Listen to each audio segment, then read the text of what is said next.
You're watching Behind the Beat with me, Joakim Gomez, and for today's episode, we feature Evanturetime.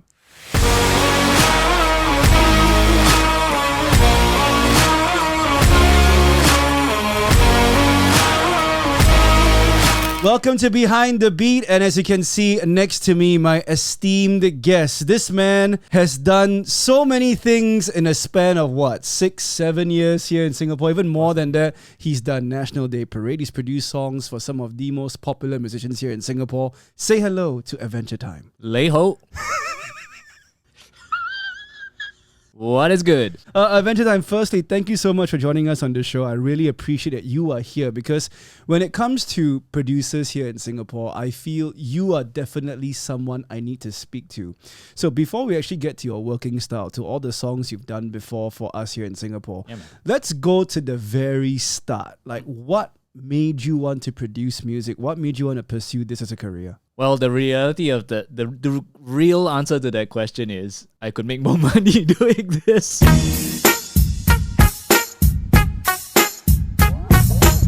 Okay, but backtrack. Okay, so let me justify that question. Okay, so I think when I was studying in college and poly, which basically my major was in music, I always wanted to be a drummer, and I worked my way to college as a session drummer, even when I was in Boston, touring between New York and Boston as a session drummer for theatre shows, jazz gigs. But it came to a point where, what I'm passionate about wasn't exactly what I'm 100% naturally gifted at, if that makes sense. So I realized that the calls for production actually came a lot more, than the demand for it was a lot more as compared to actually me playing drums. And I kind of plateaued off when it came to my drumming ability. Like, I was in a room shedding, just playing, and right next door, because we're in siloed practice rooms in school, the guy right behind me is just kicking my butt, right, just like that. And he's like, "Oh, you're playing that? I got you." Then he's just like, it's like, okay, this is not meant for me lah. Yeah. So I decided, okay, you know what? If I were to come back here and make a positive impact on Singapore music or the industry in general, I had to have an itch. I had to have something that I'm naturally inclined to do. I was something that I was naturally good at. So here I am. Were you born into a musical family, or did this come naturally to you? Oh my God, no, not a musical family at all. My dad played a bit of harmonica, but it was kind of like like how your parents kind of throw your their own goals and dreams and aspirations onto you that they could not have accomplished. Their younger selves. It was kind of like that, but it's also because I really dug music. Like, as a kid, I wasn't a sporty kid. Yeah, I couldn't run. Yeah, up to now, he's gonna hate me. He's a runner, man. I can't run for Jack. It's just no. So, I had a piano at home, and that's all I did lah. And when you told your parents, "Look, mom and dad, I'm gonna go and pursue music," what were their reactions to it? Did they go, "Are you sure this is what you want to do?" Or did they go ahead, we support you, go? Right. It started actually earlier in poly, where I was like, you know what, I'm gonna take a leap of faith. I had quite a serious talk with them, and they were like, you know what, you try lah. If it doesn't work out, then when it came to my college degree, my uni degree, you have to make that call yourself. It's not on us. It's on your decision. Like, okay, you do it, we support you, but when it comes to a point where you need to kind of call it, it has to be your decision, not our decisions, not on us. What was the biggest takeaway you had from studying in Boston before coming back to Singapore to do music production? Wow, there are plenty of lessons. That being like the beer damn cheap. Shit. Okay, but oh my God, that's such a good social lubricant. I'll tell you next. I can't say this on camera. Okay, one of the biggest lessons I think I learned was that I learned to be so open to so many genres and concepts. Like, literally, part of our curriculum, or rather, we were encouraged to hold recitals and showcases and concerts. They'll rent us the place, free facilities, equipment, free of charge. We are encouraged to help each other out, and usually back to back, we usually have an hour or half an hour concerts. They are back to back with several different genres. And what I love about that is everyone hangs around for each other, and we play with each other, we jam with each other. We're talking about I'm doing an electronic EDM concert, just all that, right? And next minute it's a bebop concert, then followed by a rock concert. and then followed by a funk or a Dream Theater tribute concert, a Beyonce tribute concert. Everyone stays around, and it helps because we learn so much about each of our culture, our preferences, and our musicality, the way we play, which is so interesting. It's kind of like kopi, right? Like, like coffee. There's so many different kind of coffee around the world. We appreciate it differently. It's kind of the same thing. So we kind of understand each other. It's same but different. You know what I'm saying? I want to throw you back to maybe 5 or 6 years ago when I first met Evanturetime in person in the 987 studio. He was actually the producer for iNCH's Mouse Deer album, or rather Letters to Ubin album. There we go. Upon coming back and pursuing music production here in Singapore, like, who were the artists you really wanted to work with to ply your craft? Wow.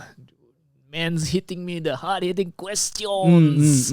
Okay, honestly, when I came back, I didn't want to work with any local artists because okay, and that's I'm sorry, guys, don't kill me, but like, I love you, Charles, I love you, iNCH, I love you, Ben, like, please don't kill me. I realized, or rather when I came back, I realized the way that the general public most easily attributes to your success is that you bring...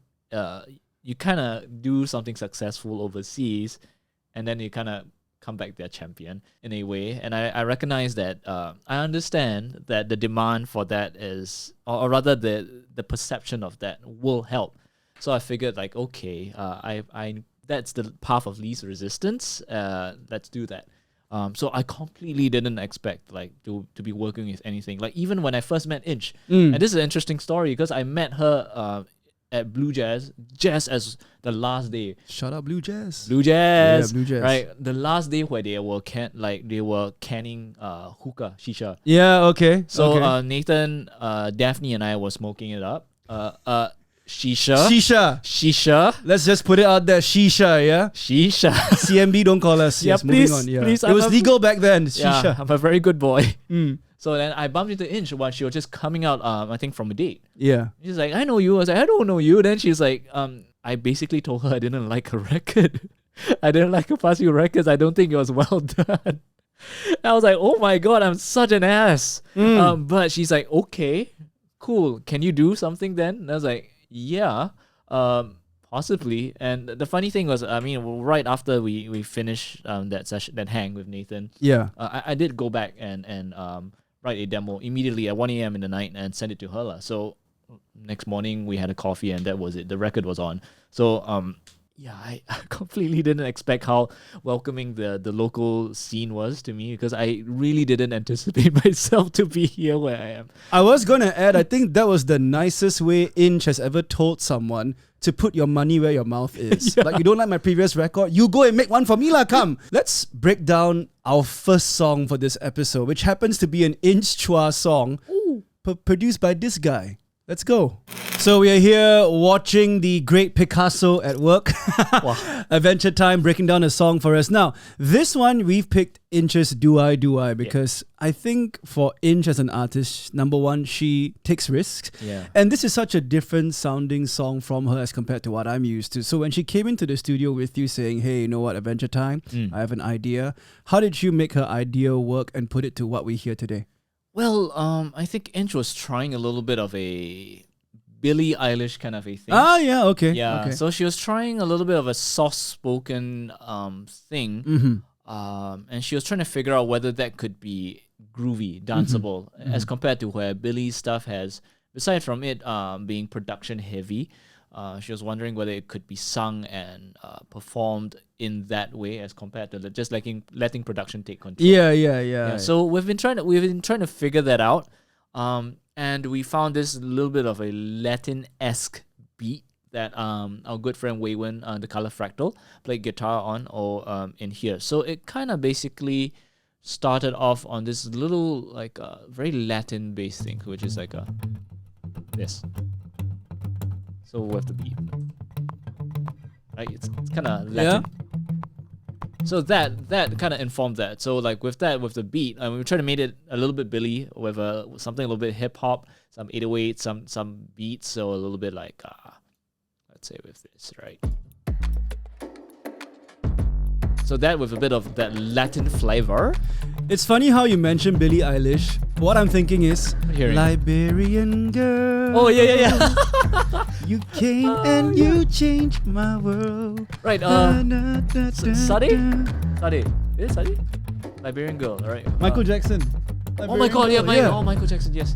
Oh my God! Yeah. I mean, if he were to make it modern, I think this would be it. Yeah. So besides from it being a Latin based thing, a lot of it has to do with movement. Yeah. So I was inspired by a lot of pop and locking, like a lot of movements that a lot of hip hop dancers do, and I was trying to envision it visually, what she might do when she sang and how that might aid in the production. So certain I work with a lot of hip hop dancers, and I realize how certain notes and certain beats might actually inform their movements, which is not exactly what you might think. Instead of just to cut, like something little thing, like something lyrical, something melodious might actually make their hand move this way, that way. So I've been trying to infer from her lyrical musings, like how am I able to kind of add that kind of a conversation. So like for example, in the verse or maybe in a pre-chorus, I'll put you a little bit prior. So like here, just clean, right? That conversation. And a little thing flying out here. Yeah. And little coin responses. And little drum things.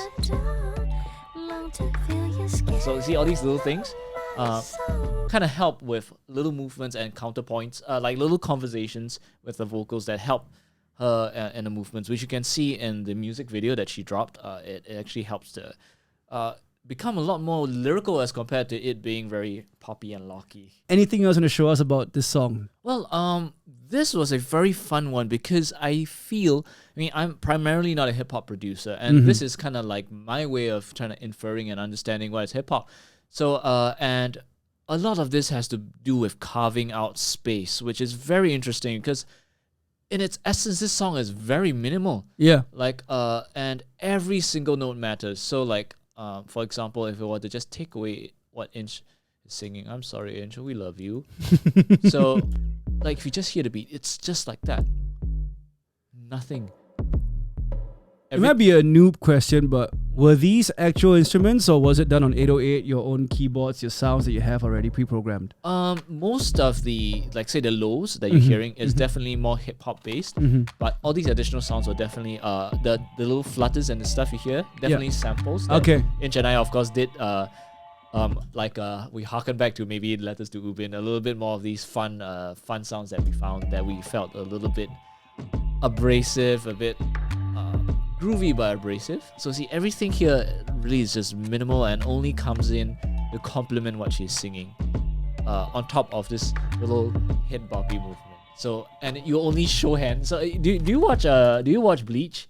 Wow. The anime? Not exactly, but tell us more. Okay, so there's this thing called Shikai and Bankai, right?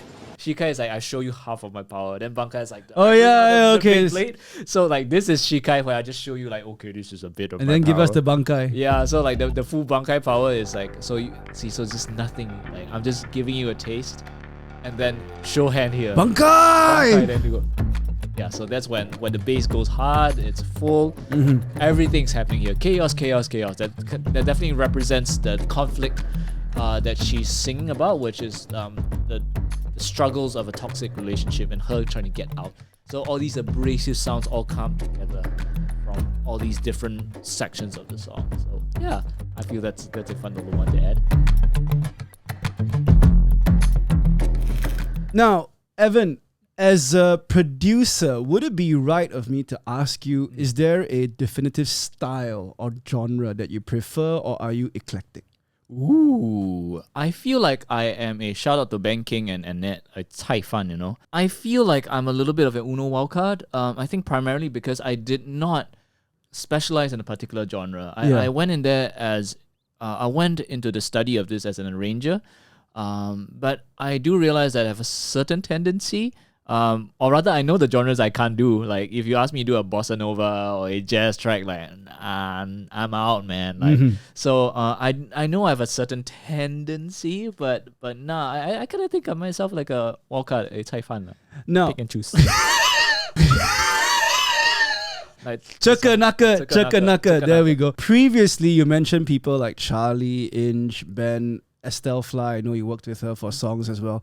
How do you go from all that and then to what some musicians here in Singapore would say, hey, you're doing NDP, sellouts, yeah. I mean, it's still a meme. I feel sad that it's still a meme, but how do you go from that to NDP and still keep that identity of Evanturetime? Like, tell us more about that one. Oh my god, I think, that I'm really grateful for the music director for being super cool. Shout out to Sydney Tan. He's been one of the mainstays. I mean, heck, he's the guy who wrote Home, produced Home. He was very encouraging for us to keep he calls my generation's voices in there. And he was very adamant that I do not conform to a sound, a NDP sound. So it's like, no, do you. And he somehow, maybe because he definitely has a lot more years on like his like, more stripes belt, one of those things, right? So he had a very good sense. So if he caught me kind of slipping in that way, he's just like, hey, hello, I'm like in that way, and I'm like, okay. But during the whole process, he was very encouraging, and he didn't really stop both Lin and I from just doing what we loved. And I think I realized also while I was doing this, the best way to kind of make a kind of like a historical bookmark, an audible bookmark on what our generation sound is, to really just do me and just do what I think would be best as a song, not as a National Day song, but as a song. And if people like it, so be it. Just not conform to what you might think will work and just do what feels right. And the months of July and August seem like a lifetime ago, but as of the time of this recording, it's only 3-4 months. How do you feel about the whole thing on TikTok, man? Okay. Like really, I think if there's the biggest trend in terms of Singapore, it had to be that one. So tell us, what were your thoughts when you did the song and you saw it out to the public? You go, oh no, this is not what I intended, but hey, it's not bad. It's getting clicks. Okay, so I am a meme guy, man. I love memes, and I completely encapsulate that chaos. Like, I told Lynn when it started to like steamroll a little bit on TikTok, I'm like, hey, something's happening. She's like, oh man. I'm like, oh yeah. I'm like, it's on my bucket list to make a meme. So like, I didn't expect it to be this song, but I'm glad that it's this song. So like, I am all for that chaos. Like, to me, like memes and humor, like this is our generation's way of claiming our that. Like, this is our power to say, to determine to be a tastemaker. So like, I am all for it. It's like, you guys are taking the power to yourselves and determining what works, what vibes with you. So like, power to y'all. Like, the power to the consumer. You all just take what you want and determine what's good. So y'all tell me funny. Okay, then this song's funny. Okay, can take, please. I'm so happy that it's a meme. Please make it more. Like, more. Give me more content. Does this mean we will see you do more NDP songs in the years to come? If they holler at me, like, heck yeah, man, I'm all for it. If I have more to say, yeah, sure, please, man. We move on from NDP to some of the artists you work with, and these are big names here in Singapore: Charlie Lim, Ben Kheng, iNCH, Lin Ying, Shy even, and Estelle Fly. What was it like working with different musical minds, and how did you find yourself to assimilate to what they're thinking? And have you ever told them, okay, you know what, this idea might not work, listen to me instead? How do you tell them that as the producer in charge? Well, I feel that I think every artist definitely has something that they're expecting out of a piece. I mean, to me, it's all about managing expectations, and they definitely have something in mind. The question is whether you can coax that out of them. And I feel my job is not to kind of like be a very strong-armed kind of a guy, because that's not me, and that's not my style. And I know there are other producers who kind of do that, or people approach them for a particular style. But for me, I kind of just like to go with what they're trying to do and just bring out the best that they naturally are good at, and just can't, maybe if there are bad points, just cover it up. And to me, it's the art of what to kind of bring that out. The art of bringing that out of them is, I feel, what I like to do and what I naturally do best. So usually it's, yes, they are very varied artists and performers, but the methodology is actually fairly similar in which what you can do to kind of coax out of them musically. So like, be it Charlie with his a little more pensive and serious when it comes to a recent collab with Shy was a lot more chaotic, which is what she is. It's an inch, which is a lot more conceptual with execution. It's actually more about just understanding them and just carving that marble piece into what is, like how I can't remember who said that, but it's almost like I can't remember the quote who said that, but it's like when the fella's carving out a statue, a piece out of a marble, but they're saying that each one's already been predetermined. It's just kind of you just kind of have to go about guiding that out, if that makes sense. It's a very bastardized version of what it is, but yes, it sounds like something we heard on Art Attack as kids. I don't know.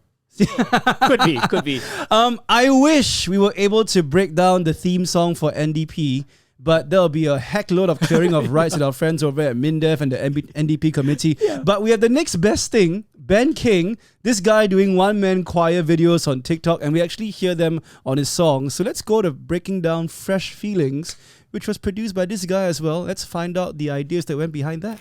For Ben, I know this man, he himself is a producer, I feel, and he has such a creative mind. What was it like working with him for this song? Because I hear so many people on the choir. I'm surprised he didn't do it himself. I know, and this is prior to him actually doing like that big choir thing on TikTok. Yeah, it's so strange. Up to today, I have no idea why Ben is always coming to me to write songs. I'm like, you don't need me. You're absolutely fine, dude. I think Ben wanted a complete different contrast between what his voice and the call and response, because for me, my interpretation of it is like he's having a conversation in his head, and this is what it's kind of like if you watch Hercules, it's the muses behind it, it's like responding to what you're singing. Yeah. So this is kind of like the feeling that we're going for. So that's why we splurged on calling some really talented boys and girls to sing. I mean, I must say thank you for breaking down what call and response mean for people out here watching this who might not know what that term is. So tell us, how did you record the entire choir? How long did it take? How many bars are we looking at of choir people? Oh my God. Okay, so what you're seeing now, right, is just a smidge. This is a compiled version of what we're watching. Like the choir had, I think, a few hundred tracks, because what it is... Few hundred? Yeah, because I think Ben did stack some of his vocals in there. I'm sure he did, yeah. So what happened was we did write for 4 parts, which is soprano, alto, tenor, bass, which is basically the ranges from high to low, to put it simply. And we initially thought that maybe they sung their parts is enough, but because these were incredible singers, we're talking about Alamy, we're talking about Dominic Chin, Drew Chen, they could sing every single part. Yeah. So you're like, you know what, heck it, let's just sing all of the individual parts that we wrote together, and we just recorded tons of that happening, and it ended up working better. So that became a huge chorale of things that my intern had to cry and manage, not me. But it turned out exceptionally well. So like if we were to just take a look at these orange things, which are essentially choirs. Okay. Like all that I can handle, can I have some more? So minus Ben's stuff. And if nobody go hold me, I'ma risk it all. Wow. Yeah, right. We are in church, guys. We're in church. We are in church. So it's huge. If we're gonna get it, then it's on God. Wow. So it took a lot of work, but I think it was definitely worth it. I think it's a tendency that I think Ben loves to do, even during the Sambalo days. So I think it's great. When it came to the music, how did you do it? How did you layer it? Right. So I think this was early CB. Like we were stuck and at home individually. Like this was literally during the first 2 weeks of lockdown. Yeah. What did it happen? March 2020? Yeah. And I was like, and Ben was just like, post Wicked, that album that he was working on. I was like, there's something there. There's a bit of a Chance the Rapper vibe going on. I was like, hey Ben, I have a crazy idea. What do you think? And I literally sent him maybe something along the lines of this and this weird little sample that I found, like this. So it's like a, let's say it should be this, like that. Just this. Oh, so that was a sample. Yeah. Oh, okay. Yeah, so this was a choir sample that I found, and I just manipulated and cut it up. Then Ben was like, I was like, do you think you could do something chancy, like coloring book? No problem. Yeah. Then with a bit of your little because every time doing the Sambalos shows, right, whenever we work on a live arrangement together, Ben always likes to do all these all these little stacks of things that the other three will not be able to do. I'm like, if you keep doing that, right, then just make it in a song lah. So I was like, what do you think lah? We tried. Then he's like, can. So we did this, and then he sang the little melody on top, like a na na na na na na na. So I think it was something along the lines of this, like She be all that like I can that. handle. And he sent it back to me. Some more? And back then it was just him singing, like, I think this is just Ben. Let's hear it. Yeah, like that. Oh wow, okay. I was like, oh my god. And I was like, this is something. And he's like, oh really? Then we just got excited. Instead of being down over the 2 weeks of circuit breaker, we just went like, just steamrolled and just made this whole thing up together right after that. And then there was Jay Sean, there was Avengers Assemble with LMA, Drew, so many people. Let's hear more of the song, man. No doubt. Can I have some more? Well, we are fast approaching the end of this episode, but not before I ask you a few more questions, Sure. Evan. The very first one is, if let's just say there is a aspiring producer who's watching this show right now, what would you say to that person? Don't let your dreams be dreams. Well, to be real, like I mentioned earlier in the talk, right? You have to figure out what you're passionate at, and understand that sometimes what you're passionate at is not what you're naturally gifted at. A lot of people also try to conform. A lot of the young ones try to conform and say, because it's trendy now, I'm going to do that. Do I need to do this particular genre? No, you have a natural aptitude towards something. Work towards that. Work towards the path of least resistance, and that ultimately you have a very natural tendency towards something musically. Work towards that inclination, and that will be your voice. You don't need to think too hard. It's really a feeling, and you have. Music is a feeling. Our job is to kind of invoke a good emotional experience, right, with a song. So if you can't already translate that and you're having trouble even thinking about that, then what's the point, right? So find your natural inclination, work at it, and on top of that, manage your time well. This job as a creative is difficult, right? There's no predetermined hours, right? Yeah. And you have to manage that. I remember on a TikTok it says I give up at 9 to 5 to work 365. So manage your mental health well, because that ultimately informs your piece. It translates because you're actually pouring your heart out to the world. So manage your finances and that well. And of course, work at pushing yourself out. In a way, you are the product. You are the Apple iPhone 15.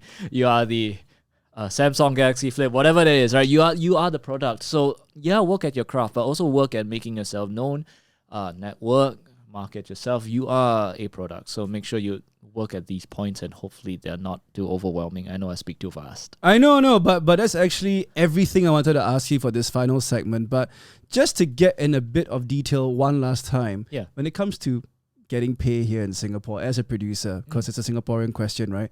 Good money, bad money, easy money? Tell us all about that. Right. I think for me, the way I will work around this, and full disclosure, it's a balance between commercial gigs, which is you're talking about ads, jingles, background music placements versus artist. That and coupled with teaching. So that's how I make my income. And to me, a healthy balance between all these three kind of satisfies me. Why? Because practically, let's be real about this, the artists don't pay as much as a commercial gig. But the fulfillment of working for an artist, and of course watching something succeed in being a natural expression of the art of their piece is something that a commercial gig or a teaching gig will never bring. So having a healthy balance between that is so crucial. But also, I mean, like I mentioned, right, the finances are so important. So you have to kind of anticipate how the year is gonna go and kind of predict your moves, your careful choices in picking your battles. Be it, I'm just gonna work on an artist for this whole month because I kind of cleared all of my finances for the year, for example, or versus I'm working too much on artists and then I'm not being able to pay my electrical bill. So what now? That kind of thing. So to me, having that healthy balance is so crucial. So yeah, that's that in a nutshell. This has gone from a music producer's interview to a life advice interview with Evanturetime. Final question for you, buddy. Yeah. What is your hope for this music scene here in Singapore? I want it to be sustainable. I want everyone to be proud to say, at Chinese New Year, or any other New Year, it's like, what do you do for a living? You can proudly say, I do music for a living. That's my hope. Without getting the exactly. Well, thank you so much, Evanturetime, for this episode of Behind the Beat. If you like what you saw, please remember to hit like, subscribe to our channel. You'll see more of these things here on this space. I'll see you soon. Bye-bye. See ya.